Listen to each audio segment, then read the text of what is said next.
नमस्कार मंडळी, welcome to my YouTube channel Nice Kitchen. आज आपण बनवणार आहोत हरभरा डाळीची आमटी। 1 वाटी डाळ आपल्याला स्वच्छ पाण्याने धुवून घ्यायची आहे।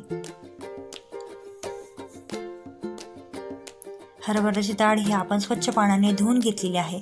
त्याच्यामध्ये डाळ शिजण्यासाठी पाणी ॲड करायचं आहे आणि कुकरचं झाकण घट्ट लावून घ्यायचं आहे।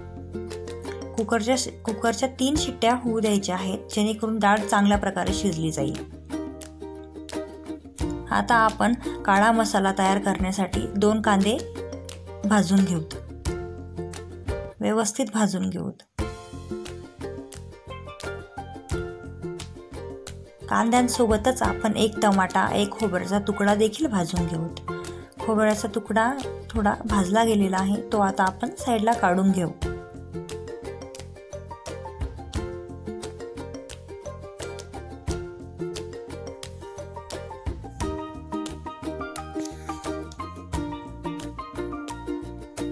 वाटण करण्यासाठी आपण साहित्य बघू। लसूण, मिरची पावडर, गरम मसाला, हळद, जिरे, मोहरी, धने पावडर, 2 भाजलेले कांदे, 1 भाजलेला टोमॅटो आणि खोबरे। आता आपण हे सगळं मिक्सर जारमध्ये टाकून घेऊ। सगळं साहित्य आपण मिक्सर जारमध्ये टाकून घेऊ व्यवस्थित।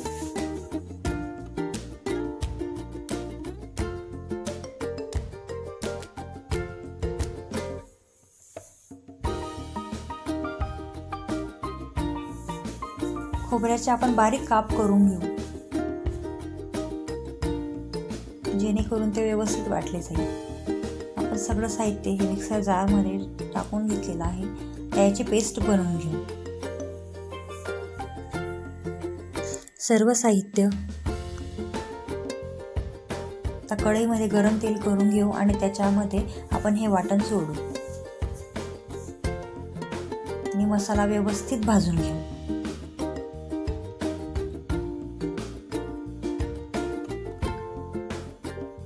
टमाटा कट करून पण तुम्ही टाकू शकतात, पण हे ऑप्शनल आहे।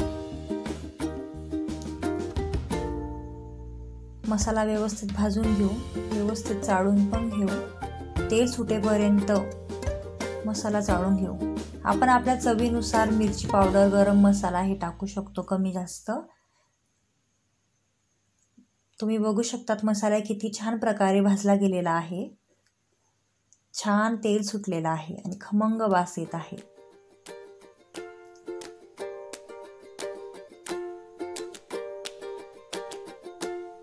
खूप छान, खूप छान।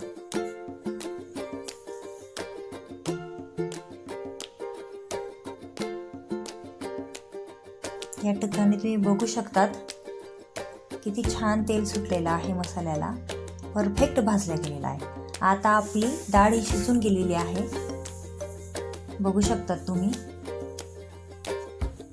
आता आपण डाळीचं शिजलेलं पाणी हे आपण साईडला काढून घेऊ आणि जी ही डाळ आहे ना, त्याची आपण पुरणपोळी करू शकतो गूळ टाकून।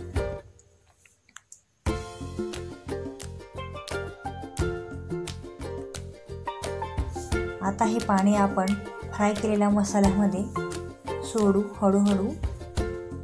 ते खूप जास्त गरम असता कामा नये, कारण आपण खूप गरम पाणी जर टाकलं ना गरम मसाल्यामध्ये, तर त्याची तरी ही उडून जाण्याची शक्यता असते।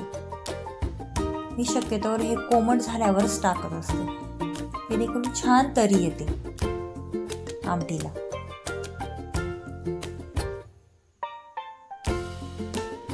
तुम्ही बघू शकतात आमटी खूप छान प्रकारे तयार होते। छान चाळून घ्यायची आहे व्यवस्थित हळूहळू।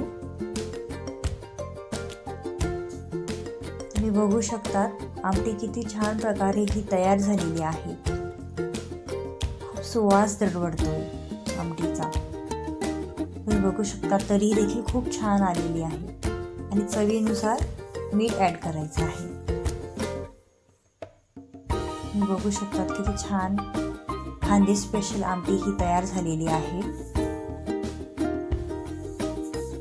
अशाच नवनवीन रेसिपीजसाठी हे चॅनल सबस्क्राईब करा। जास्तीत जास्त शेअर करा आणि लाईक करा आणि कमेंट. अशा प्रकारे ही खानदेश स्पेशल आमटी ही तयार झालेली आहे. अशाच नवनवीन रेसिपीजसाठी या चॅनलला फॉलो करा, सबस्क्राईब करा, लाईक करा, शेअर करा आणि कमेंट करा.